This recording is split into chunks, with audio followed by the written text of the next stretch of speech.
Opa, tudo bem, pessoal? Como vocês estão? Firme e forte? Olha só, estou fazendo esse vídeo aqui justamente para a gente falar um pouquinho sobre aí esse córtex cerebral, para a gente fazer uma revisão na nossa aula, tá? Primeiramente, essa imagem do Junqueira, para a gente observar aí.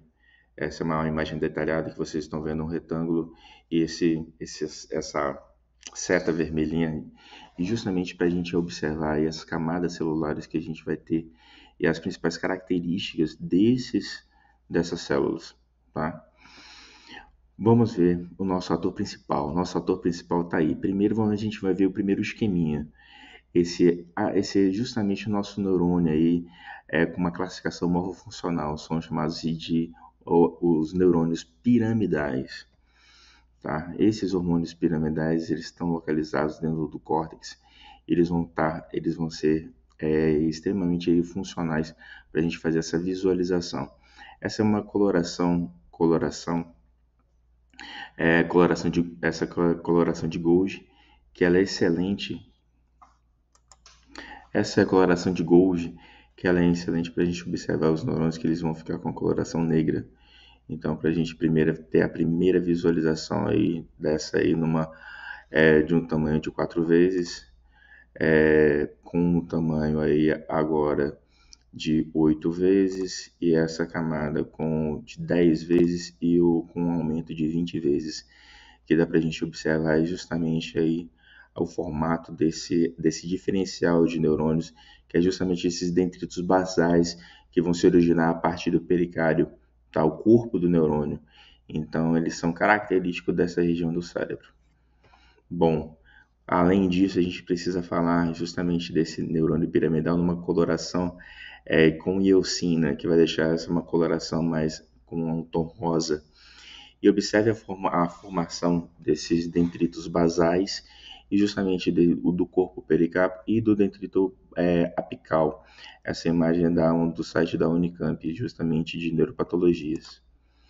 Bom, o conexonal é justamente aí que vai se originar o potencial de ação que origina o potencial de ação que vai percorrer aí o sistema nervoso central. Bom, esse cone axonal, né, que é chamado.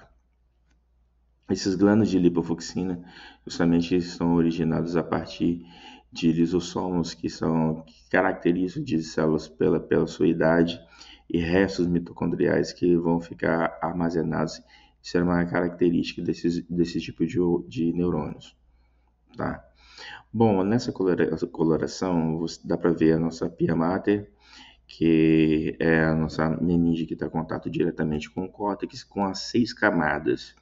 A primeira camada molecular, a camada granular, a segunda camada, granular externa, a terceira camada, que é a piramidal externa, quarta camada, a granular externa, a quinta camada piramidal interna e a sexta camada multiforme. Bom, novamente outra coloração para a gente perceber que ele não é tão nítido essa diferenciação entre as camadas, como no cerebelo, mas dá para associar aí justamente nesses dois tipos de coloração, tanto com o cresol violeta como também com a eosina. Bom, aí a gente pode, para detalhar em relação a cada camada, está em relação à sua função. Tá? A camada molecular, que está ligada justamente à associação e à comunicação. A camada granular externa, ao processamento de informações intercorticais. E, novamente, um esquema aí de um neurônio piramidal, característica que é os dendritos basais originados aí a partir do seu pericarpio.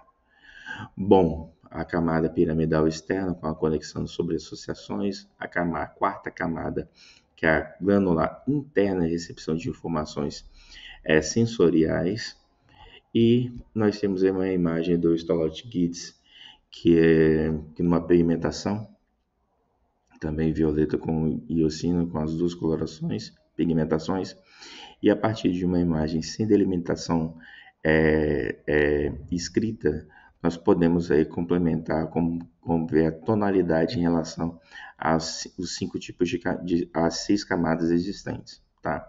Nessa aqui, a quinta camada, que ela vai estar bem bem diferenciada, que ela é justamente pela característica dela, que é uma característica motor.